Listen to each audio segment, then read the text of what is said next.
Salah satu hal yang paling menarik dari AS 2026 baru yang kita lihat bersama kemarin adalah bahwa ia telah mengungkapkan suspensi yang akan digunakan oleh Ferrari, yaitu push rod di bagian depan dan push rod di bagian belakang. Dan dalam video hari ini kita akan melihat mengapa pilihan ini dibuat untuk AS dan Ferrari. Kita ingat bahwa AS tahun lalu, meskipun Ferrari menggunakan pull rod di bagian depan, AS tetap setia pada push rod. Jadi kita juga harus bertanya tentang alasan perubahan yang dilakukan Ferrari dari push rod ke pull rod dan kemudian kembali lagi ke push rod di bagian depan. Tentu saja kita juga harus membahas tentang punch AS. Mari kita analisis sayap depan. Intinya detail teknis, meskipun saya ingin mengatakan bahwa tentu saja AS yang kita lihat dalam presentasi ini kemudian akan berubah secara drastis dari AS yang akan kita lihat di track di Barcelona. Kita juga harus berbicara tentang perpisahan seorang pria kunci di Mercedes. Tentu saja kita juga membahas tentang kebangkitan McLaren dan banyak lagi. Sebelum kita mulai, saya ingatkan untuk memberikan like berlangganan dan mengaktifkan notifikasi agar tidak ketinggalan video bertema Formula 1 dan Ferrari. Kita akan bertemu malam ini tentunya untuk siaran langsung presentasi Audi baru yang memulai era baru di Formula 1. Ketika ASVF 26 baru diperkenalkan, banyak yang memperhatikan warna, detail livery, hal-hal biasa. Sebuah livery yang sangat indah yang saya suka sekali, putih yang sangat dominan pada AS, tetapi ada elemen yang mengatakan jauh lebih banyak daripada yang terlihat. Sebenarnya, di kap mesin muncul logo GR, Gazoo Racing. Dan bagi mereka yang mengikuti motorsport dengan dekat, logo itu bukan sekadar dekorasi, itu adalah sinyal.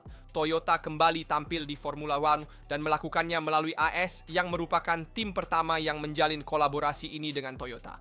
Kami juga ingat di masa lalu penggunaan AS dari Galleria del Vento Toyota, dan Toyota ingin melakukannya tanpa pengumuman, tanpa konferensi pers, tanpa proklamasi. Masuk ke Formula 1 melalui AS. Pada tahun 2025, merek itu baru saja disebutkan di sayap belakang AS. Hari ini itu diletakkan di sana, terlihat jelas di kap mesin. Dan ini mengubah segalanya karena Toyota melakukan tepat kebalikan dari apa yang mereka lakukan di awal tahun 2000-an. Saat itu mereka masuk ke Formula 1 dengan investasi besar, fasilitas megah, staf terbaik, dan tidak pernah memenangkan satu balapan pun. Hari ini filosofi sangat berbeda. Tidak ada keributan, tidak ada pengeluaran gila, dan tidak ada juga pengembalian resmi. Hanya kehadiran yang konstan dan progresif. Dan apa yang sedang terjadi adalah penyisipan diam-diam orang-orang di Toyota ke dalam proyek AS. Tidak hanya ada stiker, tetapi juga orang-orang, insinyur, dan fasilitas yang disediakan untuk AS oleh Toyota. Sebenarnya, menurut berbagai informasi, program pengujian mobil sebelumnya dari AS, jadi uji coba dengan mobil yang ada, akan dikelola hampir sepenuhnya oleh staf Toyota. Dan berita ini sangat penting karena memberi kita pemahaman tentang langkah kunci, bahwa diperlukan pelatihan, diperlukan pengetahuan yang diberikan AS kepada Toyota untuk masuk ke Formula 1. Dan ini adalah investasi yang sama sekali tidak kecil, sehingga Toyota telah memindahkan sekitar sepertiga dari anggaran yang sebelumnya dialokasikan untuk VRC, jadi untuk rally. Jadi pertanyaan yang tak terhindarkan, mengapa ada semua keheningan ini? Jawabannya hanya satu, ada power unit, yaitu AS terikat dengan Ferrari untuk mesin, transmisi, dan suspensi. Dan dengan Alara untuk sasis, paket teknis yang sudah ditentukan dan sudah berfungsi. Namun mulai tahun 2026, generasi baru power unit akan mulai berlaku. Regulasi yang ditulis beberapa tahun lalu, khususnya pada tahun 2022, pada saat di mana Formula 1 tidak ada dalam rencana Toyota. Jadi untuk benar-benar kembali, Toyota harus mengembangkan power unit sendiri, mengembangkan mesin, dan ini adalah tanda tanya besar. Arah mana yang akan diambil VIA dalam jangka panjang? Jika Formula 1 menuju teknologi yang sesuai dengan visi industri Toyota, maka ya, kembalinya secara resmi bisa menjadi kenyataan. Jika tidak, Toyota akan terus melakukan apa yang mereka lakukan sekarang, mengamati, mempersiapkan, tetapi tidak mengekspos diri. Pada dasarnya Toyota ada di sana, mereka telah menjalin kemitraan ini dengan kami dengan tujuan tertentu, tetapi ini bukan kebetulan, bukan hanya operasi pemasaran. Ketika raksasa seperti Toyota bergerak seperti ini diam-diam, biasanya itu bukan sebuah bluff. Pertanyaan sebenarnya bukanlah apakah mereka akan kembali ke Formula 1, tetapi kapan mereka akan memutuskan bahwa aturan layak untuk kembali ke kategori tertinggi. Sebenarnya kita telah melihat bahwa tidak ada presentasi nyata dari AS. Mereka menunjukkan gambar secara online seperti yang mereka lakukan selama beberapa tahun terakhir. Namun, hal yang paling mengesankan saya bukanlah liverynya yang saya suka secara khusus. Putih mencolok ini kemudian sangat agresif, selalu dengan warna putih, hitam, dan merah. Namun, yang khususnya menarik perhatian saya adalah logo GR dari Toyota Gazz Racing yang ada di bodi AS. Sangat besar di area kap mesin di TGR, dan ini sekali lagi menegaskan keinginan Toyota untuk menjalin kolaborasi yang lebih penting dengan AS. Yang dulunya selalu kita lihat dengan logo kecil, sekarang semakin besar, tanda bahwa Toyota ingin kembali ke Formula 1. Kita telah melihat banyak raksasa lain kembali ke Formula Sound, misalnya Audi sendiri. Nah, menurut saya Toyota di masa depan akan memiliki keinginan untuk masuk ke Formula 1 sebagai protagonis. Jadi tidak hanya dengan kolaborasi komersial, tetapi juga sebagai pemasok mesin, mungkin sebagai pembuat secara keseluruhan. Singkatnya, kita akan lihat saja. Tentu saja ini adalah langkah pertama Toyota yang semakin mendekat ke Formula 1. Dan saat ini kita tahu bahwa AS berinteraksi dengan Dallara terkait sasis dan dengan Ferrari terkait mesin. Jadi mereka juga menunggu momen yang tepat untuk masuk ke Formula Sound, dan apakah FIA akan mengizinkan Toyota untuk masuk ke kategori tertinggi. Dan WF26 memiliki kepribadian teknis, dan ini adalah sinyal penting untuk tim seperti AS. Di bawah kulitnya kuat dan ada DNA Ferrari dengan triangulasi biasa dengan Dallara untuk bodi. Inovasi nyata pertama meskipun sedikit terlihat adalah suspensi depan yang menggunakan push rod dengan anti-dive yang jelas pada segitiga bawah, dan ini adalah solusi berani yang diperkenalkan bertahun-tahun yang lalu oleh McLaren. Solusi anti-dive yang jelas ini meskipun mereka menggunakan pull rod di depan. Dan ini bukan pilihan sepele. Ini membantu membebaskan ruang aerodinamis dan mengelola aliran di depan mobil dengan lebih baik. Di depan dan belakang, AS menggunakan skema push rod yang selaras dengan arah dominan tim-tim saat ini. Meskipun kita akan melihat pilihan yang mereka buat tahun ini karena kita sudah melihat Cadillac misalnya memilih pull rod di bagian depan. Dan perhatikan juga detailnya, sebenarnya segitiga atas dilapisi karbon untuk mengarahkan aliran, sementara yang bawah miring untuk meningkatkan efek anti-dive saat pengereman. Di belakang, kita memasuki wilayah Ferrari karena dengan mesin merah, pilihan INS juga mengikuti apa yang akan dilakukan kuda jingkrak pada SF26. Ada push rod di belakang yang terhubung di depan segitiga atas anti-squat, sementara yang bawah lebih terbuka dan menggabungkan bentuk semi-sumbu menjadi profil aerodinamis yang membantu diffuser.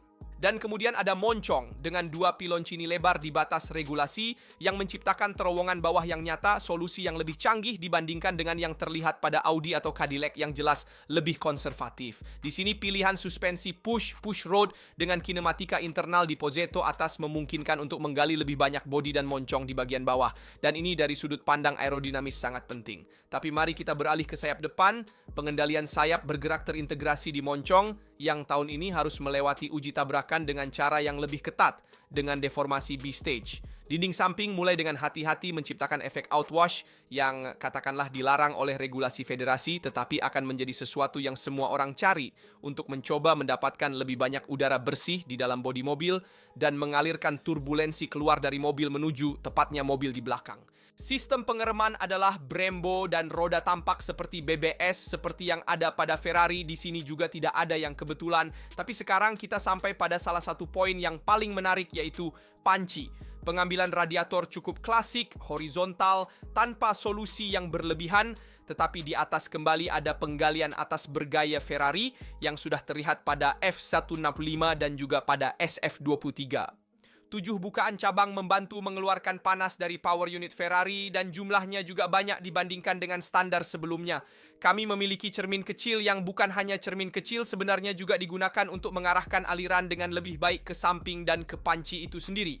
Di tepi luar ada semacam dinding kecil yang menciptakan ngarai aerodinamis kecil, berguna untuk mengelola aliran lateral yang meluncur di atas panci. Dan juga ada radiator tengah di atas mesin V6 Ferrari dengan kotak udara segitiga dan 2 bukaan samping yang sangat mencolok. Di sini pada ECC ada satu hal, bahwa pendinginan akan menjadi tema kunci. Tidak hanya untuk mesin thermal, tetapi juga untuk seluruh bagian listrik. Tidak heran jika tangki tampak di bawah 100 kg gas. AS lebih mengandalkan kontribusi hibrida daripada bagian penyimpanan dan penggunaan bensin. Di belakang ada sayap belakang yang mungkin merupakan bagian paling sensitif. Tidak ada lagi DRS seperti yang kita kenal di masa lalu, tetapi sayap bergerak yang diaktifkan langsung oleh pembalap yang sedikit berbeda dibandingkan sebelumnya karena berfungsi bersama dengan sayap depan. volume yang tersedia sangat kecil, ditentukan oleh regulasi, dan masalah sebenarnya adalah menyeimbangkan beban dengan bagian depan yang menawarkan lebih banyak ruang untuk pengembangan. Dan di sini muncul tema yang akan sering kita dengar, sayap fleksibel, yang kemungkinan akan terus memainkan peran kunci, begitu juga dengan bagian samping dan bagian atas di mana terdapat juga pipa. Saya bergebor anteriore masih sangat primitif. Ada 3 elemen, tidak ada penyangga. Tetapi jelas ini adalah zona yang ditujukan untuk berkembang sangat banyak selama musim, untuk meningkatkan beban lokal dan juga membersihkan jejak roda depan. Apa yang kita lihat hari ini bukanlah titik akhir, tetapi titik awal dari AS yang telah mengungkapkan banyak hal, tidak hanya tentang mobil Amerika, tetapi juga tentang bagaimana Ferrari akan terlihat. Sebenarnya dari sudut pandang kinematik suspensi, Ferrari akan sangat mirip dengan AS yang kita lihat sekarang. Tentu saja Ferrari akan lebih ekstrim, tetapi akan dimulai dari versi embrional ini untuk mengembangkan Ferrari yang jauh lebih ekstrim di atas dasar teknis ini. Dan seperti yang juga dikatakan oleh Andrea De Zordo, teknisi di dalam AS tidak ada di Formula One untuk berpartisipasi, tetapi ada untuk berjuang. Sebenarnya tujuannya adalah mencoba membangun kembali sebuah musim, yaitu musim 2026. Untuk mencoba mencapai sejauh mungkin. Siachon Berman maupun dengan Ocon sebagai 2 pembalap. Dan Berman kita tahu akan menjadi masa depan Ferrari dalam beberapa tahun ke depan, mungkin sudah tahun depan, dengan kedatangan pembalap muda Inggris di Ferrari, jadi dia harus berkembang sebaik mungkin di dalam AS. Untuk itu Ferrari berusaha memiliki tim satelit yang sedekat mungkin dengan timnya sendiri, dan berusaha mengembangkan para pemuda dengan cara terbaik, seperti yang dilakukan Mercedes dengan Williams, seperti yang dilakukan Red Bull dengan Racing Bulls. Singkatnya, setiap tim papan atas berusaha mengembangkan para pemudanya di dalam tim satelit, dan untuk itu tim satelit telah mendapatkan lebih banyak pentingnya dalam Formula One modern. Dan untuk itu tim satelit menggunakan banyak solusi, mungkin embrional, yang kemudian kita lihat diperbesar di tim-tim papan atas. Sebenarnya di AS ini kita melihat banyak solusi yang kemudian akan kita lihat di Ferrari resmi ketika ada presentasi. Dan dari presentasi ASVF 26 datang konfirmasi yang sangat menarik tentang mobil yang belum kita lihat secara resmi, yaitu Ferrari SF26. Karena pada tahun 2020 si AS dan Ferrari tidak hanya akan berbagi unit tenaga, tetapi juga beberapa pilihan struktural kunci, dan salah satunya berkaitan dengan suspensi belakang. Faktanya, gambar render dari Aki S dengan jelas menunjukkan skema push rod di belakang, sebuah solusi yang kemungkinan besar juga akan diadopsi pada Ferrari SF26. Dan ini adalah pilihan yang sama sekali tidak kebetulan. Push rod di belakang berfungsi terutama untuk membebaskan ruang aerodinamis, mengurangi ukuran, dan mendukung kerja massa fluida menuju bagian belakang, terutama di atas diffuser. Dalam regulasi seperti yang ada pada tahun 2026, di mana pengelolaan aliran akan menjadi lebih kritis, jenis pilihan ini sangat berpengaruh. Hal yang sama juga dijelaskan oleh Ayao Komatsu, kepala tim AS Seats, bahwa mobil yang terlihat di render bukanlah yang definitif.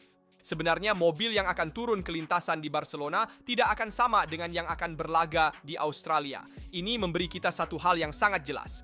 Proyek ini masih dalam evolusi penuh, dan disinilah hubungan dengan Maranello muncul.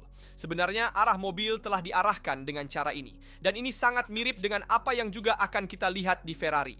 Transmisi, casing transmisi, dan skema suspensi adalah bagian dari paket yang dibagikan. Oleh karena itu, mengamati VF26 berarti mengemudikan dan melihat sebuah antisipasi teknis dari apa yang mungkin dibawa Ferrari ke SF26. Menganalisis skema belakang, terlihat segitiga atas yang sangat miring ke arah depan. Geometri ini menghasilkan efek anti-lift yang sangat jelas, berguna untuk menstabilkan platform aerodinamis saat akselerasi, dengan juga efek anti-squat yang jelas. Segitiga bawah, di sisi lain, tampaknya memiliki serangan yang cukup maju dengan tujuan membersihkan aliran di area yang sangat sensitif. Dan penyangga jalan dorong tidak terlalu miring. Pilihan yang tepat untuk membatasi ukuran melintang dan memberikan ruang sebanyak mungkin untuk udara yang mengalir menuju diffuser. Dengan kata lain, lebih sedikit hambatan dan lebih banyak efisiensi. Aerodinamika samping juga menceritakan kisah yang menarik. Sebenarnya, sisi VF26 lebar di bagian bawah dengan undercut yang tidak terlalu mencolok. Tapi hati-hati, Komatsu sendiri telah menjelaskan bahwa render tidak menyembunyikan bentuk yang sebenarnya. Jadi tidak Tidak perlu membandingkan sumbu ini dengan yang akan kita lihat di lintasan atau dengan Ferrari F175 yang kita lihat pada tahun 2022. Apa yang kita lihat sekarang mungkin hanya titik awal atau bahkan pengalihan. Ada juga detail lain yang patut diperhatikan, yaitu aktuator dari flap bergerak di bagian depan yang terletak di bawah moncong dan merupakan solusi kompak yang juga akan kita lihat di mobil lain untuk berusaha mengelola aliran udara yang masuk ke bagian belakang dengan lebih baik. Akhirnya, kita juga perlu melihat bagian tengah mobil dengan bargeboard yang masih merupakan solusi embrional dengan satu partisi vertikal dan dua horizontal, memanfaatkan sebaik mungkin bagian yang diizinkan oleh regulasi. Singkatnya, ASV F26 bukan hanya sebuah mobil balap pelanggan, tetapi juga merupakan jendela teknis ke Ferrari SF26 yang akan kita lihat segera. Dan pada tahun 2026, lebih dari sebelumnya, suspensi tidak akan hanya mekanis, tetapi juga aerodinamis, dan pilihan ini bisa membuat perbedaan yang sangat besar. Jadi ASI telah memberi kita gambaran tentang apa yang akan kita lihat di Ferrari. Dan kita akan melihat Ferrari pada 23 Januari dengan presentasi, kemudian segera setelah itu shakedown di Fiorano, di mana akan dilakukan pengujian awal mengenai keandalan. Kami tidak akan melihat kecepatan nyata Ferrari tentu saja karena ini adalah tes yang dilakukan di trek yang sangat-sangat lambat teknis yang digunakan untuk menguji keandalan mobil balap jika kita mau dan agar semuanya berfungsi dari sistem pendingin ke mesin ke rem, intinya semuanya harus berfungsi dengan baik. Begitu juga dengan aerodinamika aktif yang akan diuji. Jadi AS ini memperkenalkan kita pada gambaran awal tentang bagaimana Ferrari akan terlihat yang kemudian akan kita lihat di trek dalam shakedown di Fiorano.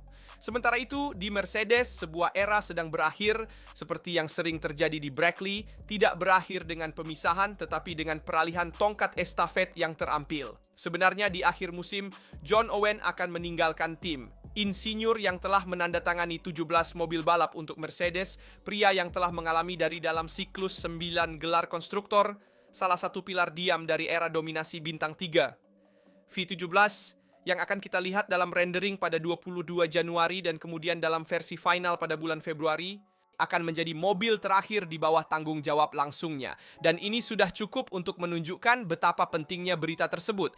Namun berita kunci yang sebenarnya adalah siapa yang akan mengambil posisinya. Karena direktur desain mobil baru di Mercedes akan menjadi Giacomo Tortura, seorang Italia lainnya, mantan Ferrari lainnya, seorang pria kepercayaan James Ellison.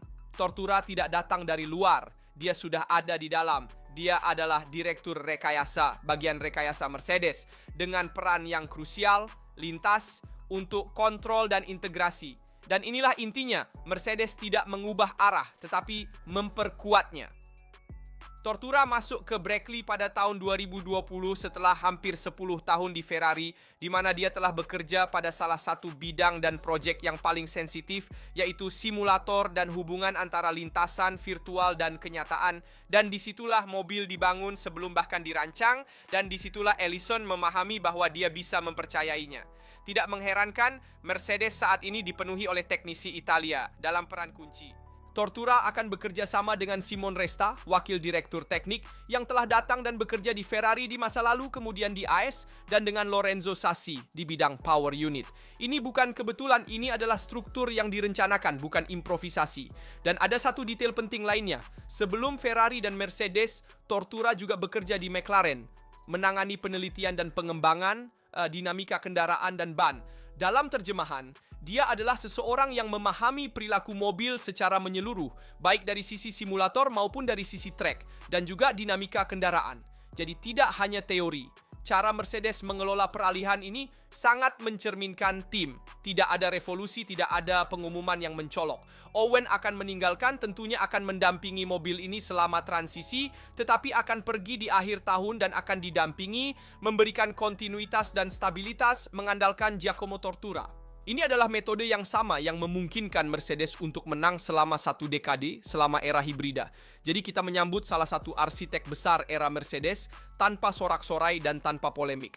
Dan pada saat yang sama, kita melihat seorang Italia naik lebih tinggi lagi di jantung proyek teknis dari salah satu tim paling terstruktur di Formula 1. Dan pada saat 2026 menulis ulang semua aturan, Mercedes tidak mencari orang yang akan membawa perubahan tetapi memilih orang yang konsisten dan berkelanjutan. Dan ini adalah perubahan yang terjadi tanpa banyak perhatian tetapi sangat penting. Sebenarnya Mercedes mengandalkan seorang Italia lainnya di dalam Mercedes itu sendiri, seorang Italia yang datang pada tahun 2020 yang telah berjuang di Mercedes itu sendiri tetapi sebelumnya berasal dari Ferrari, di mana ia bekerja selama 10 tahun, juga pernah bekerja di McLaren di masa lalu. Singkatnya, Giacomo Tortura adalah seorang insinyur yang telah berjuang di masa lalu, dan Mercedes memilih untuk memberinya kesinambungan, melakukan perubahan ini dengan Owen, yang akan meninggalkan tim di akhir tahun, dan ini lebih merupakan transisi daripada revolusi. Dalam momen bersejarah ini untuk Mercedes yang disebut-sebut sebagai favorit untuk siklus teknis baru Formula 1, mereka memilih untuk memberikan kontinuitas juga dari sudut pandang teknis, mengganti beberapa tokoh kunci tetapi tetap mempertahankan garis dan arah yang sama. Kita akan lihat apakah ini akan terbayar di masa depan. Dan ada sebuah ungkapan yang mengatakan yang terakhir akan menjadi yang pertama. Dan tanpa mengutip kutipan suci ini lebih kurang apa yang diharapkan McLaren karena tim juara dunia bertahan adalah salah satu yang terakhir bergerak, terakhir atau hampir terakhir untuk memperkenalkan mobil, terakhir untuk menyalakan mesin. Tapi hati-hati, di Formula 1 datang terakhir tidak berarti terlambat, seringkali berarti menunggu momen yang tepat. Sebenarnya McLaren MCL40, mobil balap yang akan dihadapi McLaren di kejuaraan dunia 2026, telah dinyalakan untuk pertama kalinya pada hari kemarin di Woking sebelum presentasi AS. Momen simbolis, tetapi juga sangat konkret. Proyek ini hidup di bawah pengawasan kepala tim Andrea Stella dan sebagian besar tim teknis mobil itu untuk pertama kalinya mengeluarkan suaranya. Sebuah suara yang berasal dari power unit Mercedes yang banyak dibicarakan, sangat dinantikan, dan sangat diperhatikan. Video Fire Up berdurasi kurang dari 1 menit, tidak ada detail, tidak ada revolusi teknis, tidak ada rahasia yang terungkap. Tapi itu bukanlah intinya. Intinya adalah suara itu datang langsung dari salah satu mesin yang paling dibicarakan di grid saat ini, yaitu mesin Mercedes.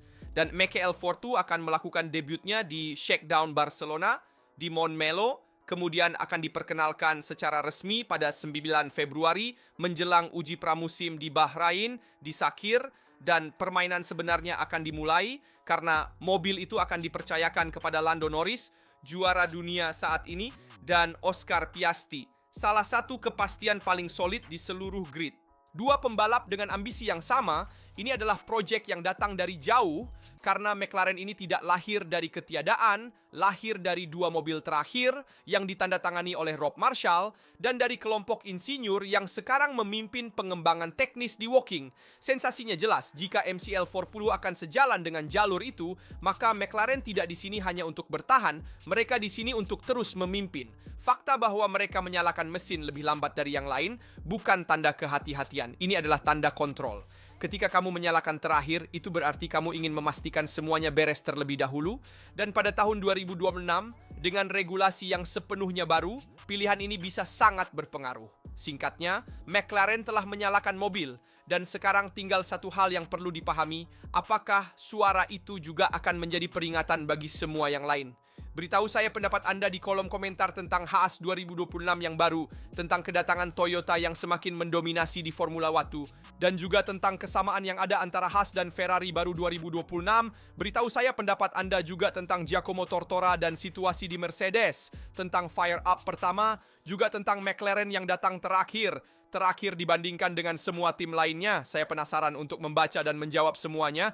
Seperti biasa saya ingatkan untuk meninggalkan like, berlangganan, mengaktifkan notifikasi agar tidak ketinggalan berita seputar Formula 1 dan Ferrari.